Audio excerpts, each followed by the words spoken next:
연금 개혁은 국가와 우리 아이들이 미래를 위해 시급히 해결해야 할 역사적 과제가 되었습니다.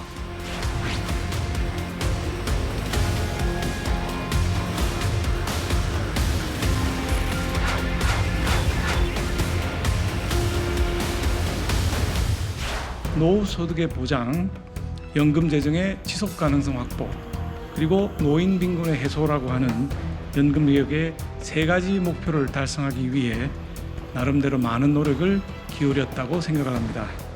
보험료율 인상과 연금액 삭감은 보장성 강화보다 재정 안정화에 치중되어서 국민 부담과 희생이 늘어나게 됩니다.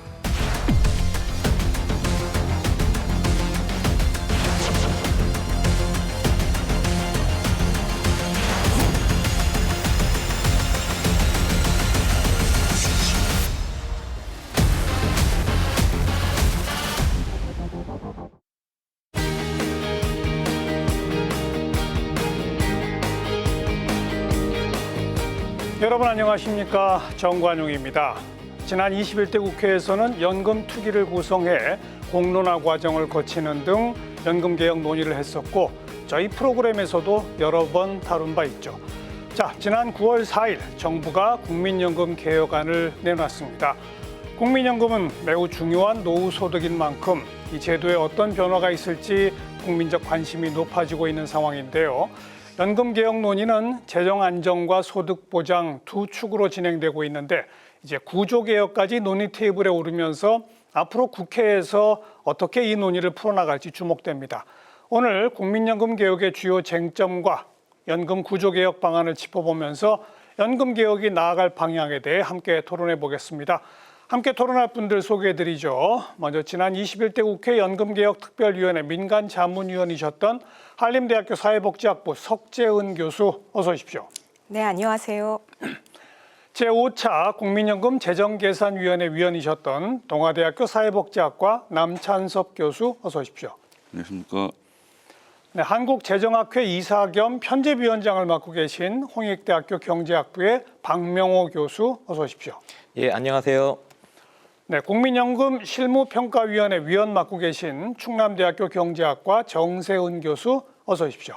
예, 안녕하세요. 네, 자 지난 9월 4일 정부가 내놓은 개혁안 그 내용이 상당히 많습니다만은 하나하나 논의를 하도록 하고 우선 짧게 한 마디씩 총평을 들어볼까요? 석재은 교수님부터. 네, 저는 일단 뭐 대통령의 연금의 의지 표명으로 시작해서 정부가 연금 개혁안을 내면서 다시 연금 개혁에 동력이 생겨서 너무 다행스럽다고 생각을 하고요. 정부의 연금 개혁안은 그냥 이렇게 그냥 갑자기 튀어나온 것이 아니라 이미 4차 국민연금 재정계산에서 그 계산한 그 값들을 근거로 하고 그다음에 21대 국회 연금 특위와 공론화 과정을 통해서 수렴된 의견들을 최대한 절충해서 지금 최적의 그 연금 개혁을 할 수 있는 그런 방안으로 제안을 했다라고 생각을 합니다. 네, 긍정적으로 평가해 주셨고요. 남찬석 교수님도 짧게 총평해 보시면. 예, 저는 지금 정부가 발표한 연금 개혁안은 지금 석 교수님하고는 생각이 완전히 다른데요. 사실 정부가 지금 내고 있는 안 중에서 차등보험료, 세대별 차등보험료하고 자동 조정 장치, 그다음에 모소개혁으로 소득 대체로 42% 이게 핵심적인 방안이고 나머지 많지만 그 세 가지 핵심인데 사실 이 세 가지는 작년 5차 재정계산위원회에서 한 번도 논의되지 않았습니다. 정식 의제로 채택된 바도 없고요. 그다음에 국회 연금개혁특위 1기, 2기에서도 정식 의제로 한 번도 논의된 적이 없고 연금개혁 공론화에서도 논의된 적이 없는 안이에요. 그래서 이런 안을 21대 국회가 끝나고 22대에서 이런 안을 핵심으로 내세운 것은 사실은 연금개혁에 대한 생각이 있다기보다는 논란만 불러일으킬 가능성이 높다. 그리고 그렇게 2년에 걸쳐서 논의한 거를 다 걷어차고 한 번도 논의한 적이 없는 안을 내는 것은 절차상으로도 대단히 문제가 많고 비민주적이다 이렇게 생각합니다. 아주 정반대의 평가를 내놓으셨는데 박명호 교수님. 예, 저는 지금 우리가 왜 국민연금 개혁을 해야 되는지, 왜 2년에 걸쳐서 이렇게 많은 국력을 쏟으면서 왜 이렇게 논의를 하고 있는지 되새겨봤으면 좋겠다는 생각을 합니다. 그러니까 우리가 국민연금 개혁을 하려고 하는 그 목적이라는 것은 우리도 다 알다시피 국민연금 제도에 내재되어 있는 저부담 고급여라고 하는 그런 불균등한 그런 구조 때문에 그런 구조가 저출생, 인구 고령화라고 하는 인구 구조와 겹쳐서 미래 세대에게 감당할 수 없는 큰 부담을 안겨준다는 것이잖아요. 그래서 우리 후손들도 계속해서 영위해야 하는 국민연금이라고 하는 그런 좋은 제도를 지속 가능하지 않게 만드는 것들을 우리가 이번에 고치자고 하는 것 아니겠습니까? 네. 이제 그런 관점에서 정부가 제시했던 그런 세 가지 기본 원칙에 대해서는 저는 동감하고 있는 바고요. 다만 국민연금의 지속 가능성과 세대 간 공정성을 보다 좀 더 확고하게 확보하려 했다면 더 내고 더 받는 안이 아니라 낸 만큼 받는 안, 구조 개혁을 했어야 되는데 그렇지 못해서 좀 아쉽다라고 말씀드리겠습니다. 네, 정세영 교수님도 총평부터. 예, 방금 박명호 교수님께서 국민연금이 저부담 고급여다라고 말씀을 하셨는데 저부담 고급여는 저희 한참 위에 산업화 세대 처음 이 국민연금이 시작했을 때 그분들에 대해서는 좀 맞을 것 같아요. 그렇지만 그 이후에 연금 개혁이 몇 번 진행이 되면서 지금 이제 앞으로는 더 이상 저부담 고급여 얘기를 할 수 없을 거라고 생각이 듭니다. 그 계산에 따르면은 1990년생 같은 경우에는 평생 평균적으로 자기가 낸 만큼 받아가는 편이거든요. 그래서 국민연금이 지금 이렇게 재정이 어려운 것은 저희 그 앞에 산업화 세대 그분들에게 줘야 될 그 부분이 남아 있는 것이고요. 지난 4월에 공론화위원회 시민 대표단을 모아서 했을 때 시민 대표단들의 선택은 더 내고 더 받자는 아니었습니다. 그리고 그때 미래 세대라고 할 수 있는 20대도 그 안에 찬성을 했고요. 그렇기 때문에 이번에 정부에서 내놓은 안은 그러한 공론화위원회를 했던 것을 깡그리 무시한 것이고 만약에 그런 식으로 무시한다라고 하면 앞으로 국가의 주요한 의제에 대해서 우리가 어떻게 공론화위원회를 열 것인가 그것은 심각한 신뢰의 타격이고 그리고 지금 내놓은 안은 전혀 논의조차 시작할 수 없는 안이다. 왜냐하면 자동 조정 장치가 들어오게 되면은 이거는 소득 대체율을 40%에 42%로 올리겠다, 현행 유지하겠다라고 하는데 그 42%라고 하는 것이 전혀 보장될 수 없는 것이기 때문에 네. 이거는 논의할 수 있는 그런 개혁안이 아니다라고 생각이 듭니다. 이제 하나하나 좀 이야기를 해보죠. 현재 내는 돈이 9%인데 이걸 13%까지 올리자. 또 소득 대체율은 이제 40%까지 떨어지게 되어 있는데 이걸 42%로 맞춰보자. 그게 이제 이번에 정부가 낸 안이고 지난 국회 마지막에 여야가 최종적으로 거의 합의 지점까지 갔던 게 일단 내는 돈 13%는 갔고요. 대신에 받는 돈은 그 당시에는 43 내지 44가 논의됐던 것 같은데 이번엔 42를 내놨거든요. 자, 13, 42. 우선 이것부터 평가를 해볼까요? 이번에는 우리 남 교수님이 먼저 얘기를 한번 해보세요. 네. 소득 대체율 42%는 아까 제가 말씀드린 것처럼 재정계산위원회에서나 또는 국회 임금개혁특위에서 임금개혁특위에서는 민간자문위 2기 민간자문위원회 때 2기 민간자문위원회 회의 말미에 한 번 발표된 적이 있고요.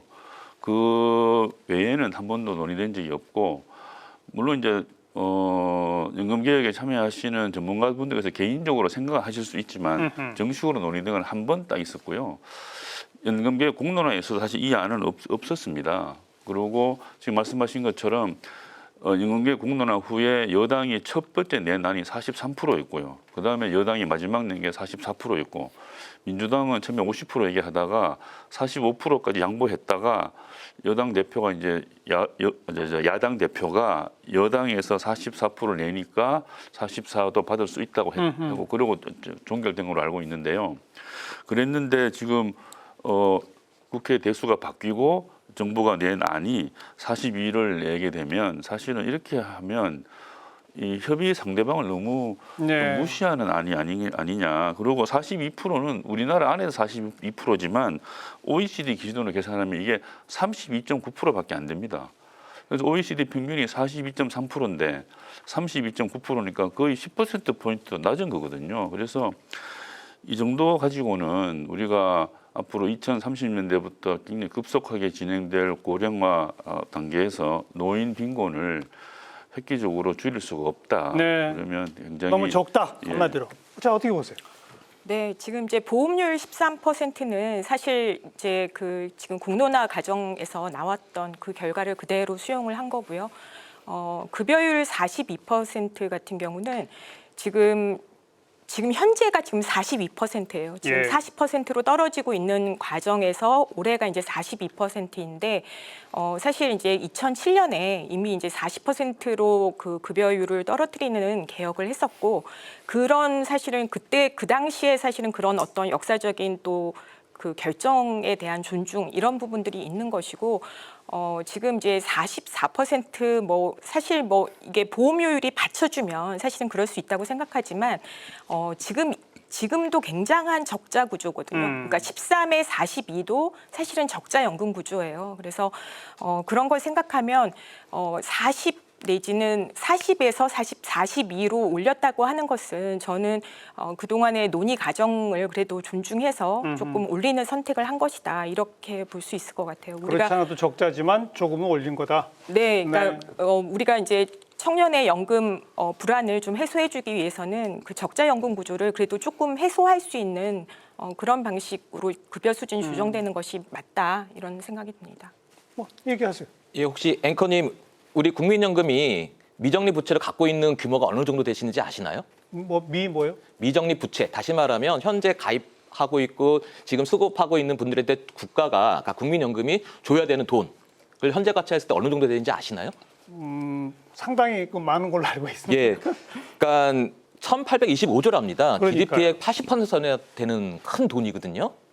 근데 이렇게 큰 빚이 있음에도 불구하고 지난 국회 연금개혁특위에서 논의된 것들을 보게 되면 참 아쉬움이 큽니다.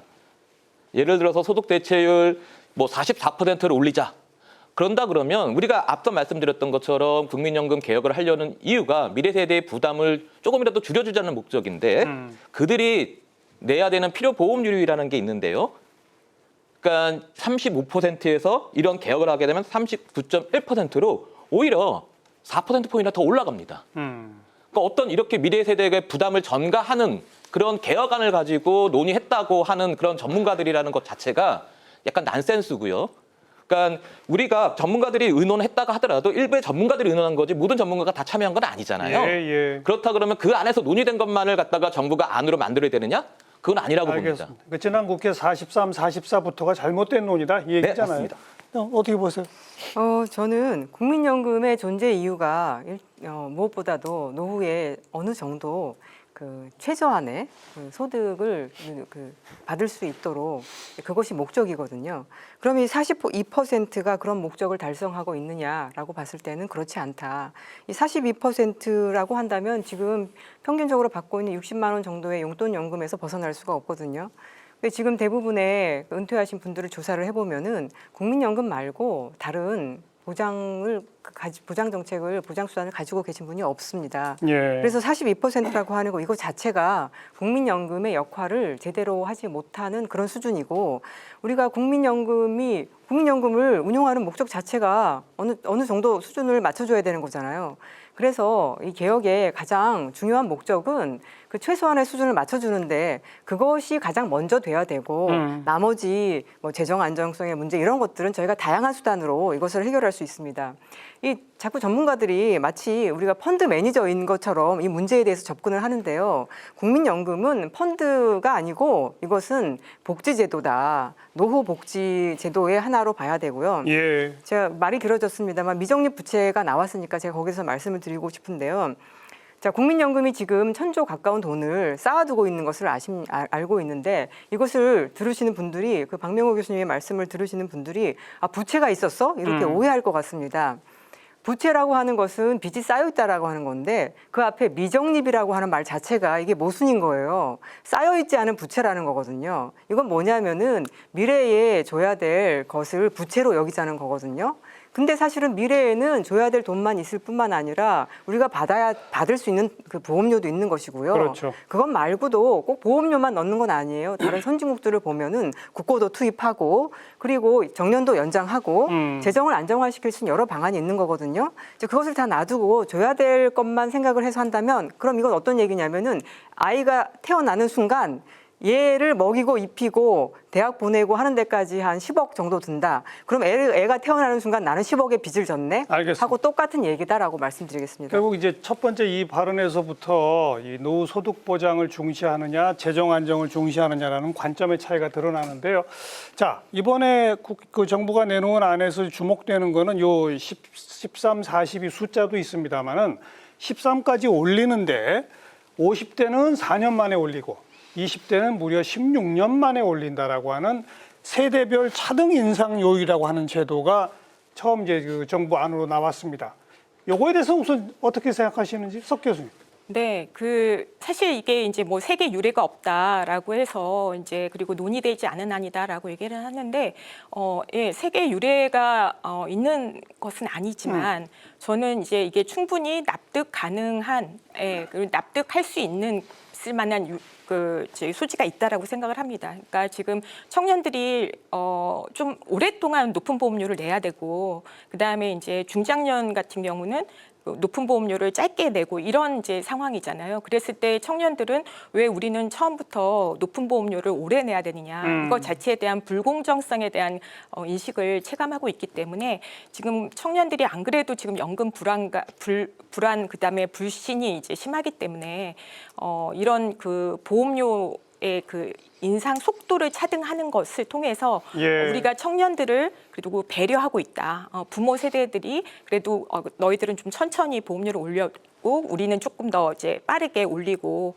낮은 보험료 낸 기간이 기니까 그런 충분히 이제 이해할 수 있다. 이렇게 저는 사실은 세대 간에 서로 이제 배려하는 것을 통해서 충분히 납득 가능하고 수용 가능한, 그래서 청년의 수용성을 높인, 예, 그런 안이라고 생각을 합니다. 자, 어떻게 보세요? 예, 저는 공적연금에서 사실 이런 거는 들어본 적이 없고요. 재정계산위원회나 국회 연금특위 1기기 논의 합치면 47번 했더라고요, 회의를요. 그동안에 한 번도 아무도 얘기를 안 했습니다, 이 이야기는. 그리고 세계적으로도 유례가 없고요. 그다음에 연금을 이런 식으로 세대 형평으로 접근하는 접근 자체가 잘못됐다. 예를 들어서 스웨덴 같은 경우도 지금 스웨덴이 보험료가 18.5%인데요. 스웨덴이 90년대에는 보험료가 한 13, 13 이랬어요. 90년대 말에도 15가 잘 안 넘어갔거든요. 그렇다고 해서 지금 18% 내는 스웨덴 젊은 사람들이 90년대 13, 14 내고 그때는 또 급여가 더 높았습니다. 지금 급여 받고 있는 분들한테 세대가 형편이 어긋난다고 이런 얘기 안 하거든요. 그래서 거기다가 사회보험료나 조세나 다 소득에 따라 능력에 따라 부담하는 것이지 연령에 따라 부담하지 않는다. 우리가 건강보험을 생각해 보면 병원에 많이 간다고 해서 보험료 많이 그렇지 않지 않습니까? 다 능력에 따라 부담하고 또 아프면 아픈 대로 치료를 받는 거지. 보험료 많이 냈다고 많이 치료해주고 보험료 적게 냈다고 적게 치료 그렇지 않거든요. 국민연금도 사회보장제도에서 마찬가지다. 그리고 사실 50대에도 비정규직 자영업자 상당히 많습니다.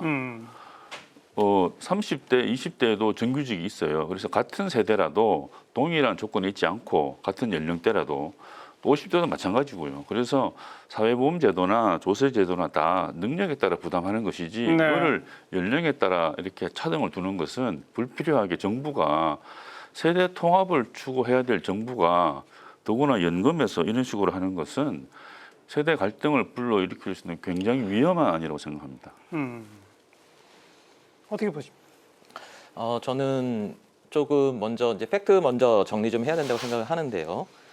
그러니까 우리가 연금 전문가라는 분들이 여기에 나와가지고 얘기를 하는데 좀 잘못된 지식을 가지고 얘기하는 경우가 종종 있는 것 같아요. 잘못된 사실을 얘기를 하고 그러니까 그거는 좀 바로잡고 좀 넘어가겠습니다. 그러니까 미적립 부채라는 것 자체를 개념은 아까 얘기 나왔던 네, 거 잠깐만 짧게 하시죠. 예. 미적립 부채라는 것 자체는 정부가 지금 국민연금이 갖고 있는 1,036조 원에 되는 돈뿐만 아니라 미래의 보험료 수입까지 다 합친다 하더라도 그 지금 가입자들과 그다음에 급여 수급자들한테 줘야 되는 돈이 그 정도 된다는 소리입니다. 예. 그거는 맞는 말이고요.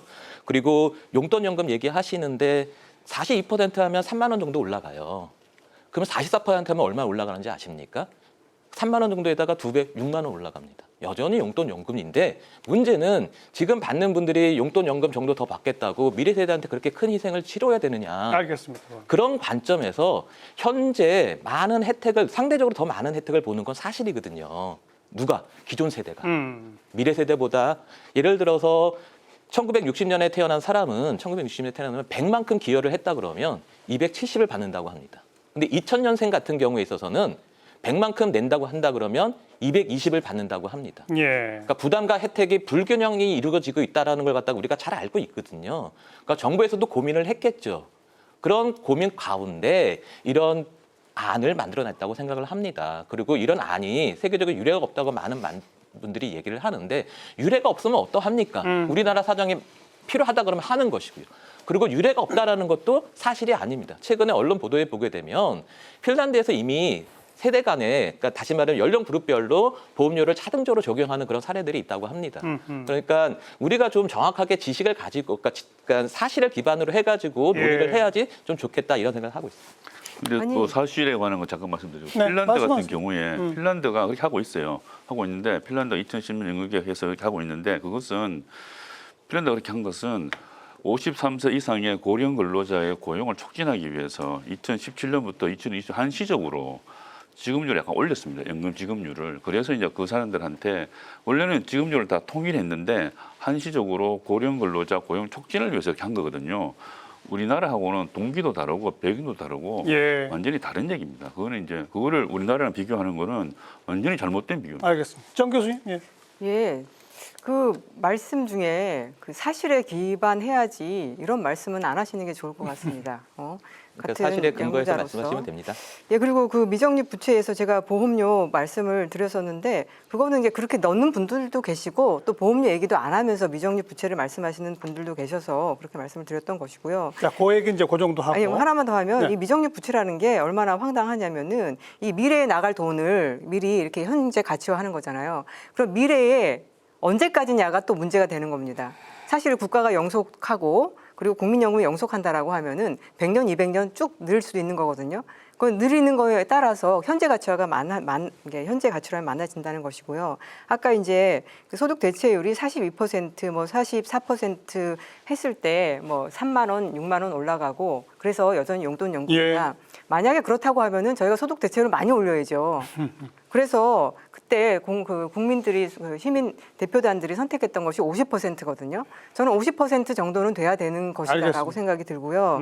그다음에 이 세대 간 형평성을 얘기하면서 이 그 천천히 올리고 빨리 올려야지 왜 미래 세대만 나중에 더 긴 기간 높은 뭐 보험료를 내게 되느냐 이런 문제가 있는데 사실 그렇게 따지고 들면은 저희가 그 뭐죠? 텍스, 그 세율도 바꾸면 안 되는 거예요. 옛날에 그 세금을 40% 냈다가 지금 20% 내고, 예. 옛날에 2% 냈다가 5% 내고, 그러면 그렇다고 한다면은 우리가 민간연금 그 보험사에 들 때도 보험사의 약관이 계속 바뀌는 거예요. 그건 뭐냐면은 시대의 상황에 따라서 그 시기에 어떤 경제 상황이라던가 아니면 인구 구조라던가 거기에 맞춰서 조건이 바뀌어지는 것이고요. 딱 보험료하고 소득 대체율만으로 우리가 형평성을 논할 수 없습니다. 알겠습니다.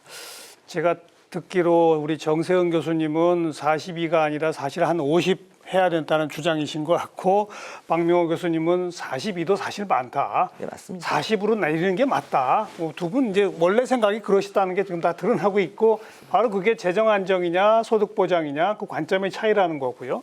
자, 연령별 차등 인상 부분에 대해서는 이게 젊은 세대가 오히려 조금 손해보는 측면이 있으니까 이렇게 해주는 게 옳다는 주장과 그렇게 그러면 세금률도 바뀌고 다 이렇게 바뀌는데 그렇다고 모든 걸 다 반영할 수 없는 거 아니냐? 오히려 세대 간 갈등만 부추긴다. 이런 주장 한마디씩 듣는 걸로 정리하고 워낙 지금 논의할 게 많기 때문에 바로 다음으로 넘어가서 이번에 이제 자동 안정장치라는 걸 검토해 보자. 아직 정부도 확정은 안 했습니다만 도입을 검토해 보자라고 얘기했어요.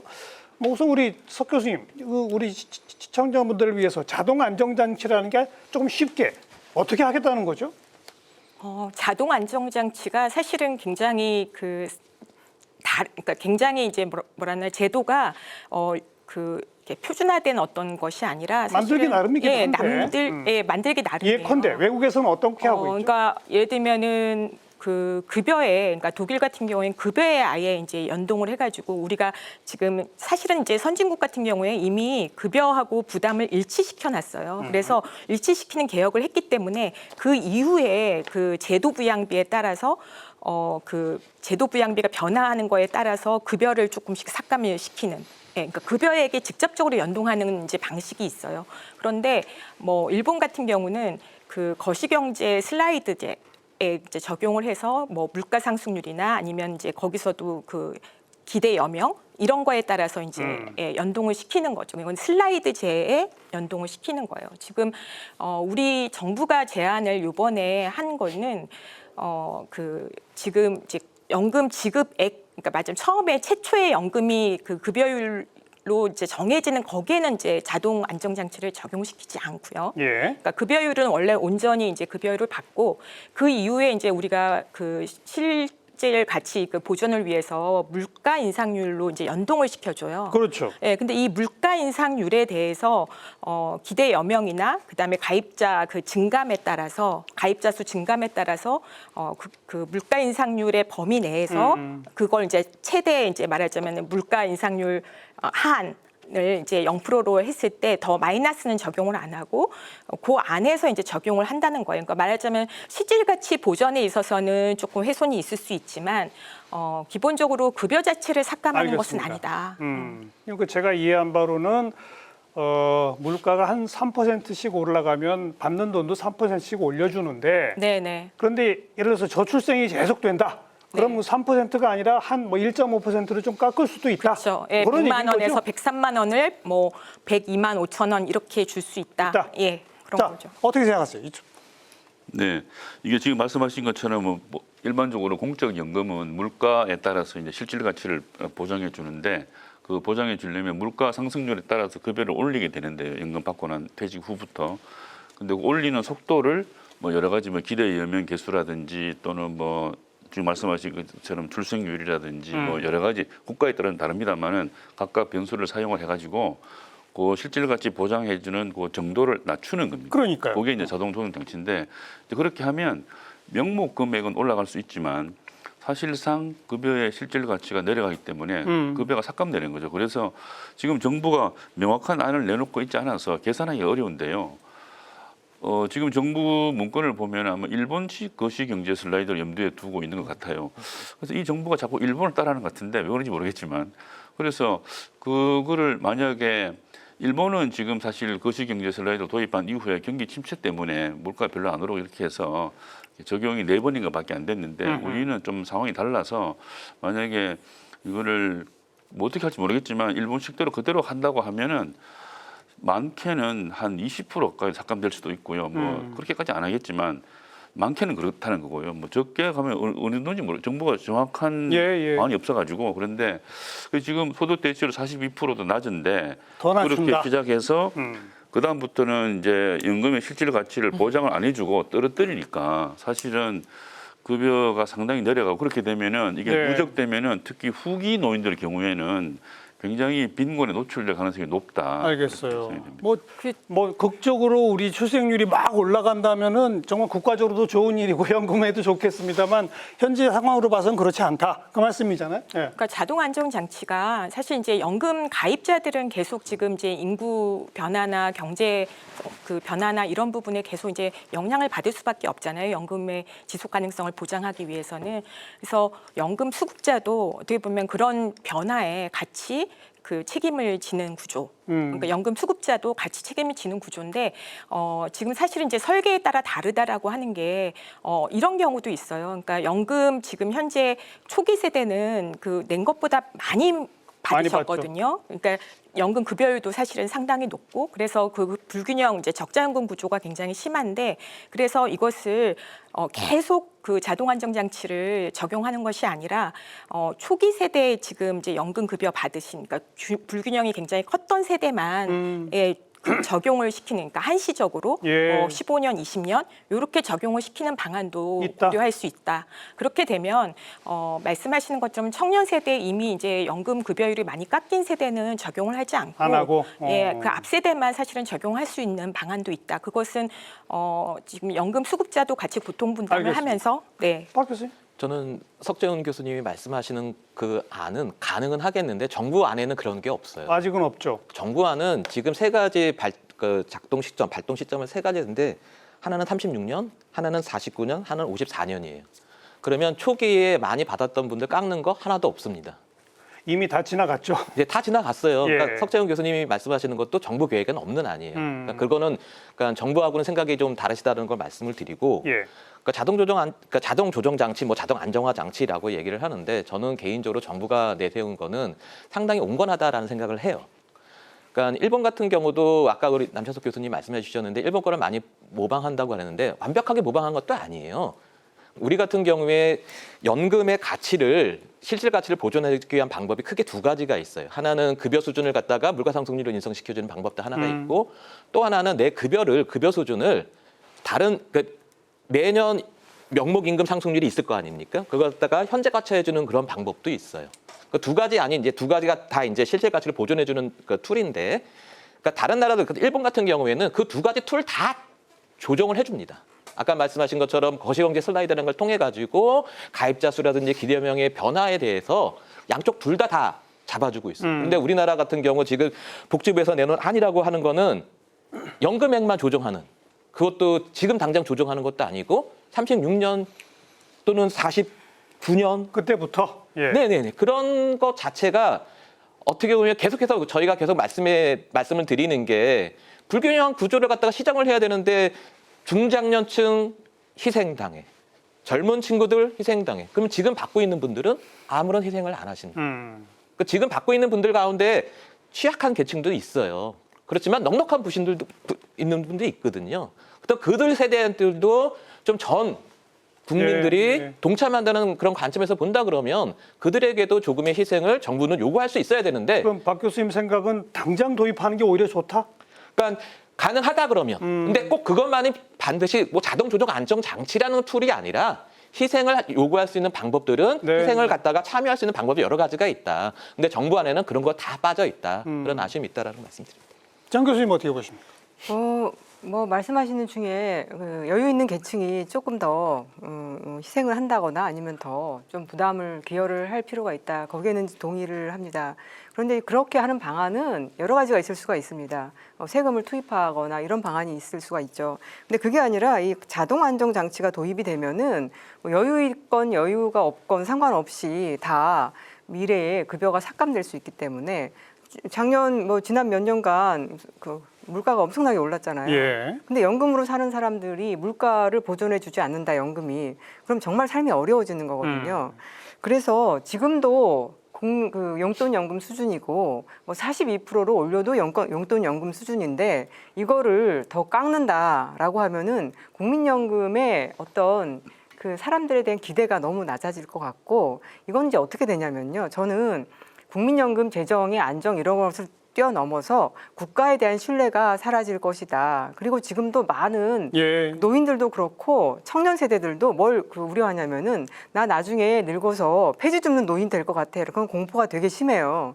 요새 젊은이들이 결혼 안 하고 출산 안 하는 그 이유 중에 하나도 내 한 몸 건사하기도 힘든데 이런 생각을 많이 하거든요. 그런데 지금 국민연금에 이렇게 자동 안정 장치가 자동 그 거의 삭감 장치인데 이게 들어오게 된다면 내가 나중에 은퇴했을 때 그 받는 돈이 점점점 줄어들 수 있겠구나라고 했을 때 그 불안감이 훨씬 커지거든요. 그 불안감이 훨씬 커지는 것이 이 사회에 미치는 그 불안, 부정은 그 영향력이 너무 큽니다. 그래서 절대 그것은 건드리지 말아야 한다. 저는 그렇게 생각합니다. 이거 좀 말씀드려도 되겠습니다. 약간 길으실 것 같은데 그 일본이 이제 그 우리가 이제 연금에서 소득 대체율을 얘기할 때는 소득 대체율은 퇴직하고 연금을 첫 달 받을 때만 적용이 됩니다. 왜냐하면 우리가 가정하기를 연금을 받게 되면 그다음부터 일을 안 한다고 가정을 하거든요. 그러니까 그 뒤부터는 사실은 처음에 결정된 소득 대체율이 뭐 40%다 50%다 정해지고 나면은 그다음부터는 실질 가치 보존이 중요한 거죠. 그다음부터는. 예. 그래서 일반적으로는 자동 조정 장치는 실질 가치 보전하는 속도를 정도를 좀 줄이는 걸 말하기도 하는 주로 말을 하는데 이 자동 조정 장치 개념이 좀 모호하긴 측면이 있는데 근데 일본은 이제 소득 대체율을 정할 때 분모가 자기 소득 분의 연금액이잖아요. 그 분모가 예를 들어서 내가 30년 전에 100만 원 받았는데 30년 전에 100만 원이 지금 얼마냐 이거를 이제 일로 당겨 와야 되는데 이거를 예를 들어서 정상적으로 하면 300만 원이 돼야 되는데 얘를 250만 원을 해주는 거죠. 그런 식으로 계산하면 30년 전에 100만 원이 250만 원, 29년 전에 100만 원은 뭐 260만 원 이렇게 되면은 예를 들어 소득 대체율을 45%로 해도 분모 자체가 작아진 상태에서 45%이기 때문에 실제보다 더 떨어진 상태고 거기에다가 다시 자동 소득세를 적용하게 되면은 사실은 급여가 급격히 깎이게 되는 거거든요. 그래서 네. 지금 정부는 앞에 소득 대체율을 정할 때 재평가율은 건드리지 않겠다고 했는데 제가 약간 좀 의아한 것은 그렇게 하면은 지금 정부가 말하는 대로 그 재정 목표가 달성될 수 없을 가능성이 높아요. 그래서 그런 점에서 제가 이제 좀 의문이 있는 거고 정부가 이제 정확하게 말을 안 했기 때문에 저도 확실히 판단할 수 없는데 근데 저는 이제 재평가율도 건드릴 생각이 있는 것이 아닌가 의심이 좀 하고 있고요. 이제 그거는 확답은 할 수 없고 그다음에 또 하나는 지금 계속 이제 저부담 고부담 말씀하시는데 사실 국민연금이 처음 도입될 당시 88년에는 이자율이 10%였습니다. 그 당시에는. 그리고 그때는 소득 대체 70%지만은 70%는 40년 가입했을 때 70%거든요. 그래서 국민연금이 처음에 5년 3%, 그다음에 6%, 98년부터 9%인데 사실 3%, 6%, 9%를 40년 동안 내고 이걸 복리로 계산하면은 옛날하고 그 당시에는 88년 당시에는 기대 여명을 75세 정도로 가정을 했어요. 그랬죠. 그 당시에는. 그래서 연금 수급 기간이 평균 15년입니다. 그러니까 40년 동안 내고 이걸 복리로 계산하고 그런 다음에 15년 받아가면 돈이 남습니다, 사실은. 그래서 그 제도 설계 자체가 잘못됐다고 얘기하는 것은 사실은 맞지 않고요. 그 후에 다만 이제 우리가 이제 수명이 외환위가 터지는 바람에 이자율이 급격히 내려갔고 그런 변동이 있었던 거지. 국민연금의 제도 설계 자체가 내재적으로 잘못됐다고 말하기는 어렵다는 거죠. 네. 그 당시 아무튼 상황에서는 그렇지 않다는. 근데 이 자동 안정 장치는 상당히 많은 나라들이 도입을 하고 있는데 석 네. 교수님, 근데 대부분 이제 언론에서 평가를 보면 노후 소득 보장이 어느 정도 되어 있는 나라에서 도입하더라. 우리나라는 그게 아니다. 조건이 맞지 않는다. 이 말에 대해서 어떻게 생각하세요? 그러니까 지금 정말 OECD 38개국 중에 이제 24개국이 이제 도입을 하고 있는데 그러니까 그 아까 말씀드렸던 것처럼 급여 부담이 이제 일치화되는 그런 균형이 됐을 때 이제 자동 안정 장치를 도입을 한다라는 의미는 초기 그 연금 급여율이 결정하는 것도 사실은 예를 들면 지금 우리가 이제 9%에 40%면은 거의 이제 절반 정도의 그 충족만 하는 보험료율이거든요. 그러면 사실 여기에 자동 안정 장치를 급여액에 바로 연동을 시키면 급여율이 20%가 되는 거예요. 예. 근데 그렇게 우리는 적용을 할 수 없기 때문에 그러니까 시기상조다라고 했었던 건데 지금 정부가 이제 제시한 기본적인 그 구조는 급여율에는 초기 급여율에는 적용을 시키지 않는다라는 거예요. 그러니까 40% 급여율을 그대로 두고 두겠다라는 물가 상승분만? 것이고, 그 뒤에 이제 물가 상승률만 적용을 한다라는 것이니까 일단 이제 그것을 또 어떻게 적용하느냐에 따라서 어느 정도 또 적용할 거냐에 따라서 사실은 좀 그 삭감률은 달라지겠죠. 제가 이제 앵커님께서 말씀하신 걸 약간 좀 수정을 좀 드리고 싶은데요. 다른 나라들하고. 그러니까 다른 나라들 같은 경우에 있어서는 기본적으로 먼저 뭐 북구 유럽이죠. 스웨덴이든 독일이든지 재정적으로 우리나라 같은 연금 시스템 하에서는 재정적으로 지속 가능하지 않다는 걸 깨닫고 재정 안정화를 이루기 위한 연금 개혁을 합니다. 그러니까 소득 비례연금 제도로 다 바꾸는데 그렇다 하더라도 이게 지속적으로 계속해서 자기네가 생각하지 못하는 이유로 인해 가지고 재정 안정화를 하려고 하는 그 개혁을 했음에도 불구하고 깨질 수가 있습니다. 그런 것을 미연에 방지하기 위해서 재정 안정 장치를 도입을 한 거지 꼭 맞춰놓고 하는 건 아니에요. 그러니까 그 점이 좀 잘못되어 있다. 인과관계가 좀 잘못되어 있다는 걸 말씀을 드리고 싶고요. 그러니까 우리도 필요에 따라서는 충분히 도입할 수 있다고 생각합니다. 그게 왜 재정을 꼭 맞춰야지만 우리가 도입할 수 있다는 거는 논리적으로 비약이 너무 심하다는 저는 이 주장은 어떻게 보세요? 저는 뭐 맞춰야 된다 만다 뭐 이게 갑자기 무엇을 두고 하는 말인지 그것보다는 예를 들어 그러니까 다른 나라들이 많이 자동 안정 장치를 도입했다. 그러니까 이것도 우리도 도입할 법하다. 근데 사실은 선진국이 그동안의 그 기나긴 그 공적연금 그 역사를 보면은 우리가 배울 점들이 많아요. 그래서 그중에서 저는 계속 주장하지만 충분한 노후소득 보장 이 부분이 중요하다고 생각해요. 먼저 그거부터 배워와라. 그렇죠. 여러 예. 가지가 많은데 그것이 된 상태에서 조금 그 다음에 이제 정말로 어려우면은 너도 희생하고 나도 희생하고 할 수 있겠죠.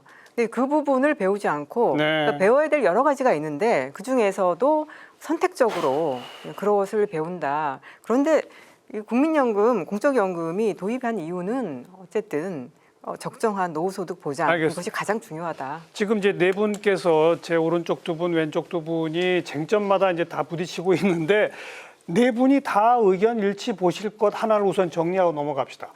이번에 정부가 내놓은 안에 보면 법에다가 국민연금은 국가가 보장한다라고 하는 걸 명시하겠다라고 하는 내용이 들어 있어요. 네 분 다 이건 찬성하시죠? 저는 반대세요? 우려합니다. 아, 우려하는 그러세요?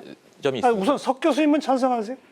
네, 뭐 저는 지급보장 명문화 자체가 지금 현재 법에서도 사실 국가의 관리 책임을 명시를 하고 있는데 사실은 이것은 이제 청년들을 좀 안심시키고 미래 세대에게 그래도 연금에 대한 이제 불신을 좀 가라앉히는 데 효과가 있을 것이다 그죠? 이렇게 생각을 합니다. 두 분도 찬성하시죠? 여기에 대해서 거기에 대해서? 찬성을 하는데요. 자동 조정 장치하고 같이 들어오게 되면은 아 그거 빼고요. 그러니까. 같이 들어오게 되면은 별 의미 없다고 생각합니다. 알겠습니다.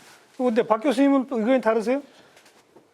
그러니까 상당히 좀 우리가 고민을 많이 해야 되는데요. 그러니까 왜 문재인 정부에서도 얘기하다가 걷어들이고 그 이전 정부에서도 얘기하다가 걷어들인 이유가 있어요. 그러니까 국가가 그 국민연금의 지급을 보장한다 그랬었을 때 궁극적으로 정부는 이게 우리 재정 전망을 하다 보면 55년 이후에 GDP의 5% 6% 정도 재정 적자가 계속 납니다. 기금이 고갈된 이후에. 그렇죠. 그럼 그게 다 나라 빚이거든요. 그렇죠. 그럼 다 나라 빚으로 다 국가재정법에 의해서 국가채무를 잡아야 돼요. 그렇다 그러면 제가 단순 계산만 하더라도 그런 빚을 갖다가 2070년까지 그러니까 15년 정도만 더 해봐도 GDP 대비 단순 계산 이자도 포함하지 않고 80% 가까이 됩니다. 그러니까 국가가 다른 나라한테 보여주는 국가 채무의 중장기적인 흐름이라는 게 있는데 그러니까 그게 상당히 스테이블하지 않다, 안정적이지 않다라고 한다 그러면 우리나라의 대외 신인도는 떨어질 수밖에 없습니다. 이제 그런 관점에서 여러 정부가 고민은 했지만 예. 담아두지 않은 측면도 있거든요. 예. 이제 그러한 것도 우리가 고민을 해야 돼요. 그러니까 전략적으로. 근데 여러분들이 다 동의하는 것처럼 저도 동의하는 바인데 국가가 기금이 고갈됐을 때 그 당시에 수급해야 되는 사람한테 돈을 안 줄 거냐? 저는 그렇게 생각하진 않아요. 국가가 책임을 질 거라고 봐요. 어떻게 해서든지. 어떻게든 줘야죠. 예. 그렇기 때문에 굳이 우리가 그걸 명문화해가지고 우리의 어떤 대외 신인도에 영향을 줄 수 있는 빌미를 잡힐 수 있는 걸 해야 될까? 그것도 바람직하지 않은 측면이 하나 있고 또 다른 것들은 우리가 다 살아가면 알다시피 우리가 기득권처럼 이거는 우리가 권리를 주어져 있어. 그러면 사람들은 잘 안 움직여요. 그러니까 필요에 의해서 다시 말씀드리면 어떠한 제도적인 불안정성이 있으면 우리가 스스로 고칠 수가 있어요. 자정 능력이 있어야 되는데 예. 이미 정부에서 보장해 주기로 했는데 그걸 내가 왜 굳이 내 고양이 그러니까 고양이 목에 방울 다는 것처럼 내가 스스로 왜 그걸 필요성을 왜 느껴야 돼? 이렇게 약간 좀 어떻게 보면 국민연금이 지속 가능하게 하려고 하는 그런 노력들이 방해가 될 수 있다는 것도 전문가들이 많이 지적하세요. 혹시 누구 반론 펴실 분? 그런데 그 문제 남 교수님. 그 공무원 연금 같은 경우에 국민연금보다 현재 법으로도 훨씬 지급보장 잘 돼 있거든요. 근데 공무원 연금 개혁 4번 했습니다. 그래서 지급보장이 명문화되면은 국민들이 개혁 동력이 떨어질 것이다 하는 거는 사실 근거가 없는 이야기고요. 아니다. 그다음에 IMF에서는 미적립 부채나 누적적자 이런 것들을 공무원 연금이나 군인 연금에 대해 국가가 고용하고 직접 국가와 계약 관계 있는 연금에 대해서 책정을 하지 일반 국민을 대상으로 하는 연금에 책정하지 않는 걸로 알고 있어요. 그래서 IMF가 우리나라에 억하심정이 있지 않으면 우리가 국민연금법이 우리의 필요에 따라서 지급보장 명문을 한다 그래가지고 너 그러면 그 부채 이렇게 할 것 같지는 않아요. 저는. 알겠습니다. 그래서 그 문제는 조금 생각을 좀 달리면 좋겠다. 사실 저도 직업보장 명문화는 다 찬성할 줄 알았는데 그걸 반대하는 거 보고 아무튼 상당히 그러니까 놀랐습니다. 그 부분에 대해서 그냥 두 분 한 목소리 듣는 걸로 정리를 하고 또 하나 이제 중요한 변화가 정부가 이것도 사실 확정적으로 안을 내놓은 건 아닙니다만은 지금은 이제 60세까지 돈을 내지 않습니까? 이거를 64세, 5세까지 내는 걸로 해보자. 이것도 아직 검토라고 하긴 했습니다만. 자, 여기에 대해서는 어떻게 생각하세요? 이건 뭐 우리 정세영 교수님 먼저 얘기해 보실래요? 저는 맞춰야 된다고 생각합니다. 지금 65세, 지금 아직 65세까지는 아니고 이제 그렇게 가고 있는데 그 기간이 뜨거든요. 그래서 사실은 많은 분들이 이것 때문에 조기 수령을 한다거나 아니면 뭐 하여튼 곤란을 많이 겪고 계세요. 그리고 다른 공적연금을 유지하고 있는 어떤 나라도 이렇게 하는 것은 아니거든요. 그래서 이거는 제도 자체를 좀 잘못 설계하고 그렇게 한 것이기 때문에 저희가 빨리 그걸 맞춰야 되는 것 같고, 이제 그렇게 가기 위해서는 또 지금부터도 정년 연장 논의는 저는 되어야 된다고 생각합니다.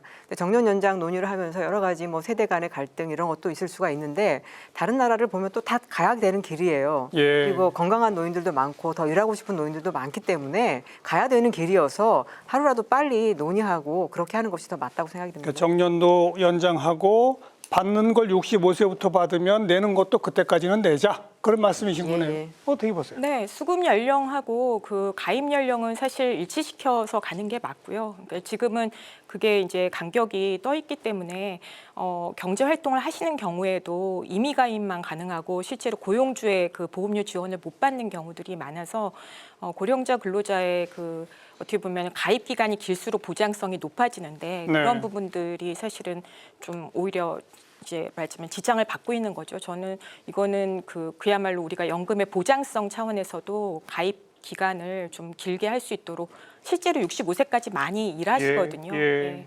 그렇게 올려야 된다고 생각합니다. 이제 사실 정년 연장도 같이 논의하는 건? 정년 연장 당연히 같이 이제 논의할 수 있는데 정년 연장으로 할 건지 실질적으로 정년 연장의 혜택을 받으신 분이 거기 그 해당 연령대에서 한 15% 정도밖에 안 돼요. 그러니까 이제 실질적인 이제 고용, 그러니까 계속 고용이나 뭐 지금 이제 경영계에서 얘기하는 재고용, 뭐 그리고 임금 체계하고의 같이 개편해가지고 하는 그런 방안들이 종합적으로 그 경우에 따라서 선택할 예. 수 있도록 하는 것이 좋겠다. 박 교수님 어떻게 생각하세요? 그러니까 저도 거기는 찬성을 해요. 그러니까 당연히 수급하는 국민연금을 가입한 사람들 입장에서는 내가 연금액을 올릴 수 있는 제일 좋은 방법이 가입 기간을 늘리는 거예요. 예. 그런데 왜 정부는 그걸 막아놨을까요? 여전히 정부는 알고 있어요. 다시 말하면 재정을 관리하는 정부는 기본적으로 가입 기간을 늘리면 저부담 고급급여 그 체계 때문에 재정적인 부담이 너무 쌓인다는 걸 알고 있어요. 줄 돈이 많아지니까. 그러니까 그거를 고치지 않으면 해결할 수 있는, 그러니까 해결하기 쉽지 않은 그런 것들이 너무 많아요. 그러니까 기본적인 구조를 좀 적당하게 내고 적당하게 받는 그런 균형된 제도로 만들어 놔야지 그런 논의도 가능할 거고요. 또 앵커님께서도 국민연금 가입을 하고 계시죠? 아, 물론이죠. 국민연금 가입을 할 때 국민연금에서 인정하는 소득이 얼마이신지 아십니까? 아, 그 다 정해져 있잖아요. 그러니까 본인이 내가 내가 전체 받는 돈 전부 다 인정해 주진 않죠. 맞습니다. 그걸 왜 그럴까요? 아, 더 다 인정해주면 보험료 수입이 더 들어올 텐데 왜 안 인정해 줄까요? 나중에 줘야 할 돈이 너무 많아지니까. 그게 맞습니다. 근데 공무원연금은 어떻게 될까요? 공무원연금은 평균적으로 우리가 국민연금들이 납부하고 있는 것 자체가 올해가 500만 원 후반대, 내년이 600만 원 언저릴 겁니다. 근데 공무원연금을 가입한 사람들의 평균적인 연봉이 그 정도거든요. 근데 공무원연금 1.6배나 그거보다도 1.6배나 되는 걸 갖다 소득 한도로 두고 있습니다. 예.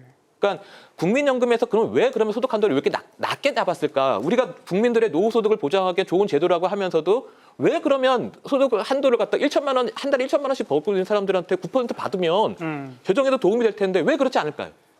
그 불균형한 제도 균형 때문에 그런 거예요. 그러니까 예. 그거를 좀 빨리 좀 해소하면서 이러한 것들 다 추진해야 된다고 저는 생각을 합니다. 남 교수님.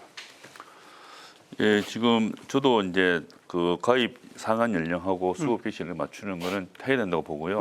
다만 이제 그걸 하려면 뭐 석 교수님은 다 말씀하셨지만은 정년 연장 포함해서 고령자 지금 우리가 고령자 저임금 노동 시장이 이렇게 돼 있기 때문에 이 문제를 좀 해결하는 노동개혁을 같이 해야 됩니다. 예. 그러려면 시간이 좀 필요하죠.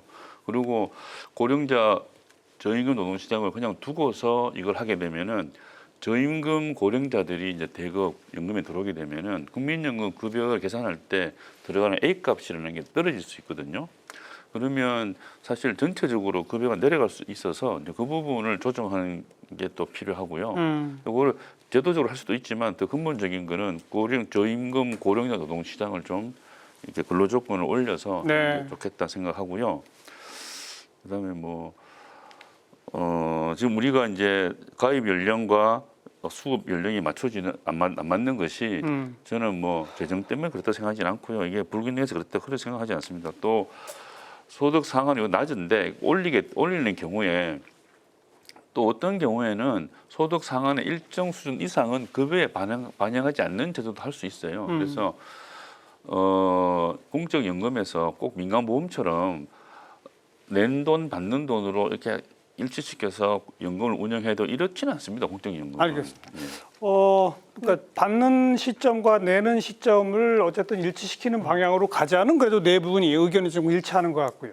자, 시간이 거의 없습니다만 마지막으로 짧게 하나 또 중요한 변화가 지금 하위 70% 소득분들한테는 기초연금을 지급하고 있는데 이걸 40만 원까지 올리고 대신에 국민연금 받는 액수가 좀 늘어나면 기초연금을 깎는 제도가 있는데 앞으로 이거는 깎지 않도록 한번 해보겠다라고 하는 게 이제 정부에 지금 내놓은 안입니다. 여기에 대해서 우리 석 교수님 어떻게 생각하세요? 기초연금 이제 40만 원이 이제 국정과제여가지고 일단 이제 40만 원으로 이제 올리는데 우리가 이제 40만 원을 전체 70%를 올릴 거냐 아니면 이제 저소득층을 좀 더 올리고 이제 중상층은 좀 놔둘 거냐 이제 사실은 그런 얘기들을 해왔었는데 요번 이제 정부 안은 일단 이제 70% 한테 이제 40만 원을 이제 순차적이지만 다 올리겠다라고 한 것이고요. 예. 그다음에 기초수급자에게 그 기초연금을 일부 공제해서 이제 소위 말하는 줬다 뺏는 기초연금에 대한 문제도 좀 해결을 해보겠다라고 해서 어떻게 보면 이제 그걸 통해서 조금 더 이제 기초수급자들한테는 좀 두터운 소득 보장이 되는 그런 효과가 있겠습니다. 어떻게 보십니까? 예, 40만 원 올리는 것은 동의할 수 있고. 정부가 원래 얘기했던 거니까 올릴 수 있는데 이걸 개혁이라고 하는 거는 좀 동의하기 어렵고요. 지금 벌써 올해가 33만 4천 원인데 지금 물가로 보면 가만히 있어도 이 정권 말기에 가면 40만 원 가까이 되기 때문에 네. 이걸 개혁이라고 하기는 좀 어렵다고 생각이 되고 그다음에 기초수급자에 대해서 이게 결국은 기초연금으로 받는 금액을 자산조사할 때 소득으로 인정하지 않는다는 거거든요. 그런데 그렇게 얘기를 하게 되면은 사실 국민연금은 소득으로 인정을 합니다. 해서 국민연금 받으면 그만큼 생계급여를 삭감하거든요.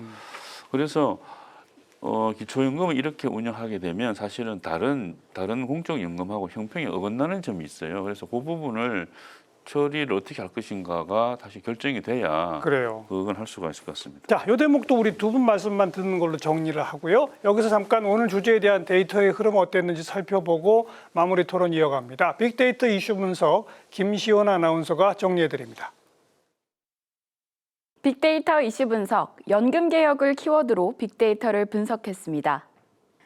지난 8월 10일부터 9월 8일까지 한 달 동안 뉴스, 커뮤니티, SNS 등에서 집계한 총 정보량은 약 3천 건입니다.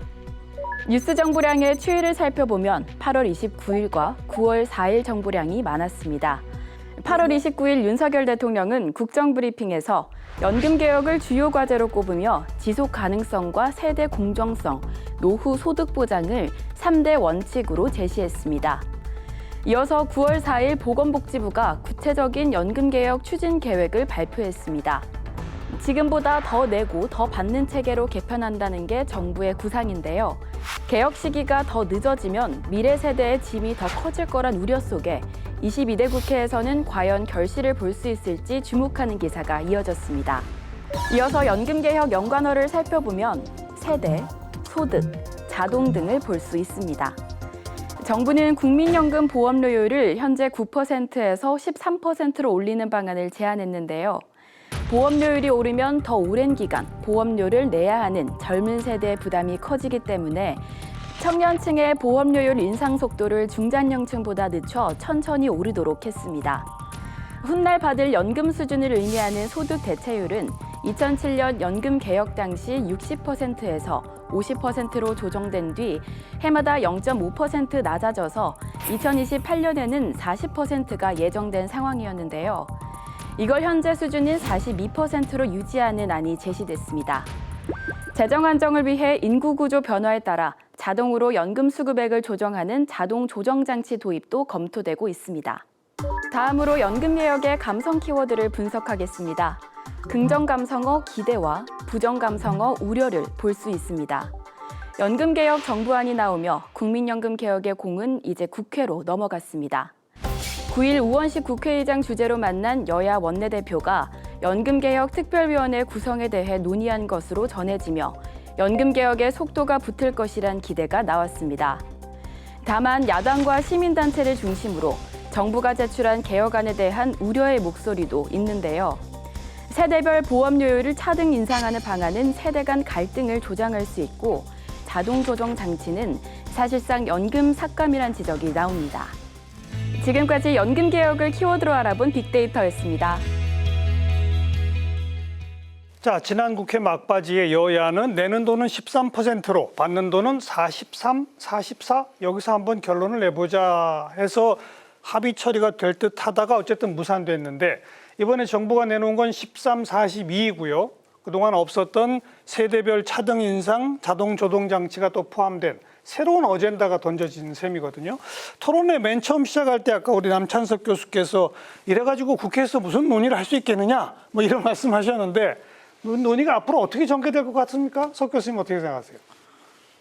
저는 정말 연금 개혁이 역사적 과제이고 이번에 꼭 잘 마무리하지 않으면 안 된다라고 생각하기 때문에 사실 지금 이제 합의가 안 되고 조금 이제 시간적으로 논의가 조금 그러니까 시간이 필요한 그런 이제 과제들은 좀 이제 구조 개혁 논의가 또 이제 같이 돼야 되기 때문에 그런 과제랑 좀 합해서 논의를 하고 우리가 지금 사실 이 보험료 인상이나 이런 부분들은 지속 가능성에 있어서 너무나 중요한 이제 시기를 놓치면 이제 부정적인 부메랑으로 와서 오히려 보험료 인상 폭을 더 사실은 이제 크게 만드는 부분들이 있기 때문에 빨리 할수록 좋죠. 예, 적자 연금 구조를 빨리 좀 개선하는 보험료율 인상부터 해서 저는 이제 이번에 24년 내에 그 연금 개혁을 좀 하는 수순을 국회에서 먼저 처리를 해주시고 그 다음에 조금 이제 논란이 되는 부분이나 그 다음에 구조 개혁과 관련된 뭐 국민연금과 기초연금 관계나 퇴직연금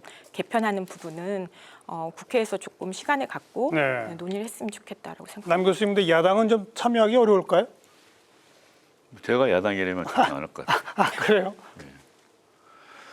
이게 그 지금 보험료 13%는 지난 연금개혁 공론화도 그렇고 그 전에 국회 특위 1기, 2기 그다음에 재정계산이 논의 전부 다 보면 사실 소득 대체율 50% 인상을 전제를 한 거거든요.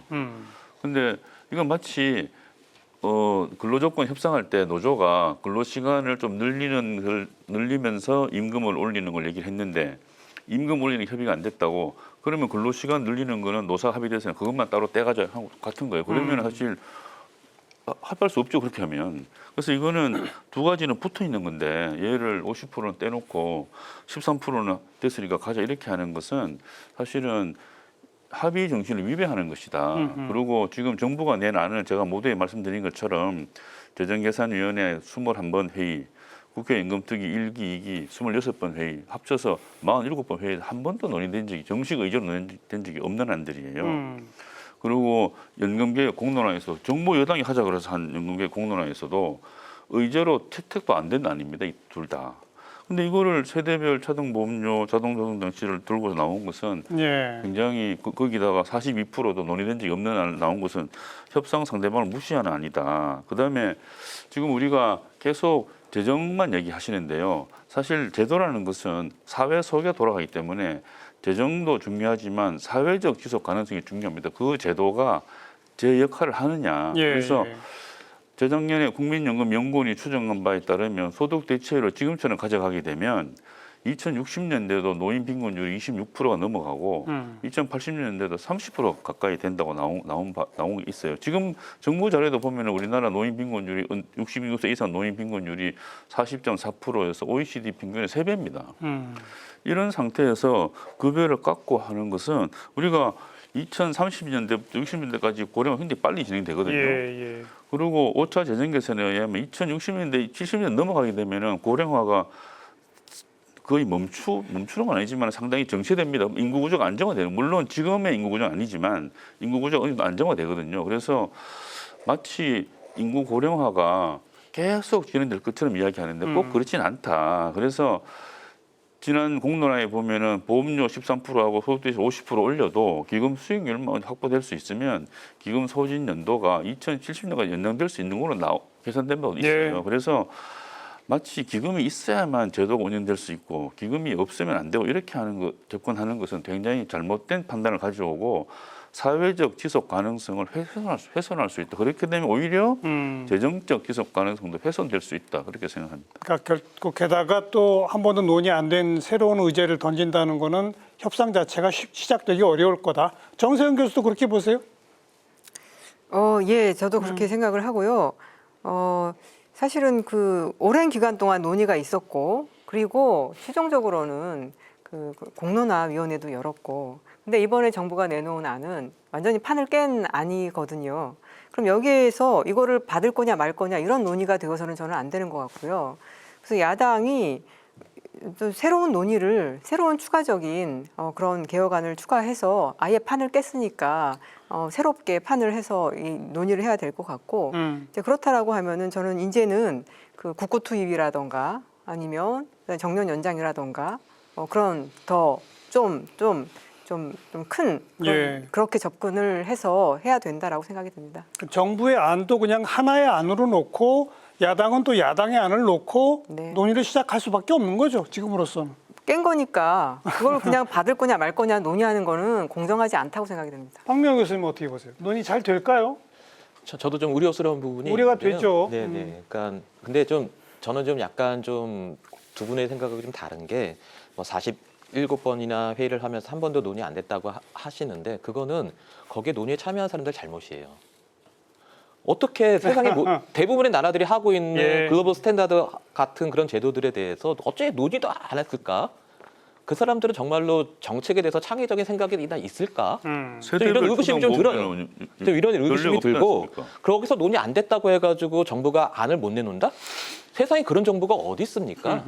이제 그런 측면이 있고, 근데 정부가 내놓은 안에 대해서 좀 아쉽게 생각하는 것은 이게 좀 협상의 지금 기술 측면에서 보다 보면 여소야대 상황인데 정부 안을 그냥 야당에 그냥 그대로 받는다라는 것 자체가 얼마나 면이 안 서겠습니까? 네. 그러면 야당한테도 뭔가 조율할 수밖에 없잖아요. 그렇죠. 그렇다면 40%를 제한을 하고 42%에서 타협을 받다 그러면 훨씬 더 낫을 텐데, 그러니까 정부가 진짜 정부의 뒤에서 조언해준 전문가 그룹이 누군지 상당히 좀 궁금합니다. 그러니까 이런 안을 가지고 여야 간에 합의를 해주세요라고 한다는 것 자체가 정부안대로 될 가능성이 거의 없거든요. 네. 그렇다 그러면 국회 공론화 과정 속에서 만들었던 43, 44 주고받기 하면서 갈 가능성이 되게 크거든요. 다시 그 논의로 돌아갈 가능성. 네. 그렇죠. 그걸 왜 또 반복을 합니까? 그러니까 그 어떻게 보면 정부의 어떻게 보면 좀 약간의 좀 무능력함이 여기서 나타나는 거 아닌가?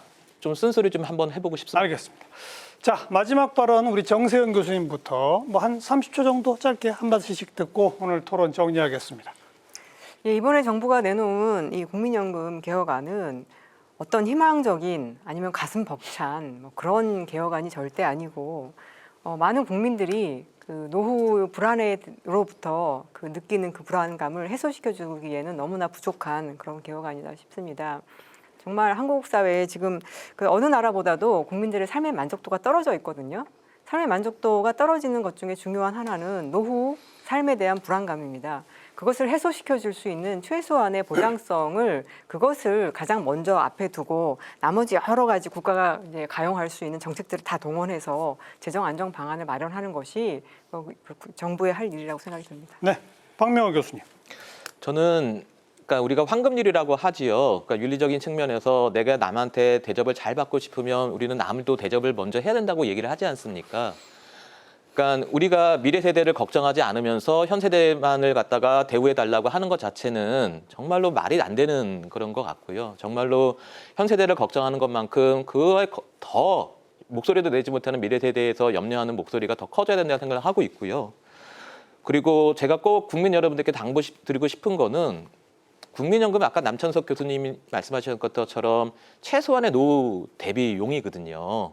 그렇다 그러면 그러니까 본인들이 젊었을 때부터 퇴직연금이든 개인연금이든 여러 가지 국가가 준비해 놓고 있는 다양한 그 노후 대비 수단들을 적극적으로 활용해가지고 남의 도움 받지 않고 스스로 자립해서 노후 생활을 할 수 있는 그런 토대를 본인 스스로 닦아야 된다고 생각합니다. 네, 남찬석 교수님.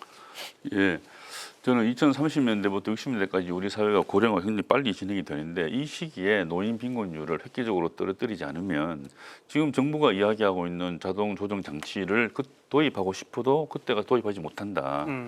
그래서 필요한 개혁을 나중에 하고 싶어도 못하기 때문에 지금 우리가 해야 될 것은 공적연금이 제 역할을 할 수 있도록 노인 빈곤을 해소할 수 있는 그런 방안을 내는 것이 맞고, 그다음에 그동안 2년 동안 논의한 과정을 다 무시하고 이렇게 안을 내는 것은 사실 자유민주 정부가 할 일이 아니라고 생각합니다. 석재원 교수님.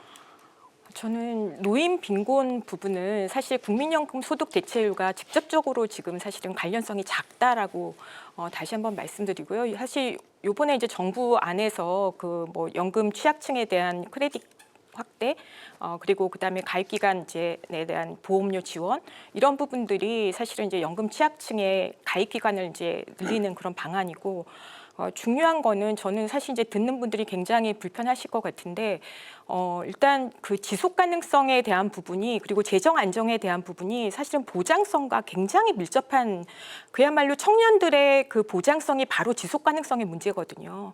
그런데 연금 개혁을 논할 때 항상 재정 안정을 무슨 재정만 생각하는 사람들로 이렇게 어떻게 보면 그 국민들이 오해하게끔 얘기가 되는데, 사실 보장성에 있어서 가장 중요한 전제 조건이 지속 가능하게 그 제도가 유지되는 것이죠. 그래서 저는 미래 세대를 위해서 우리가 역사적 책무를 위해서 합의를 꼭 해서 이번 2024년 내에 좀 통과를 하는 모습을 보고 싶습니다. 맞습니다. 연금 개혁 빨리 해야 합니다. 그리고 100점짜리 정답은 없습니다. 그래서 정부 여당은 지금 9월 4일 날 정부가 내놓은 안 아니면 안 돼. 이거 버리셔야 하고, 야당도 정부가 낸 안은 절대 안 돼. 이거 버리셔야 합니다. 그래서 어떻게든 서로 좀 조정하고 타협할 수 있는 그런 여지를 찾아가 주시기를 간절히 좀 부탁을 드리겠습니다. 네 분 늦은 시간까지 수고하셨습니다. 고맙습니다. 네, 감사합니다. 네, 다음 시간 뵙죠. 안녕히 계십시오.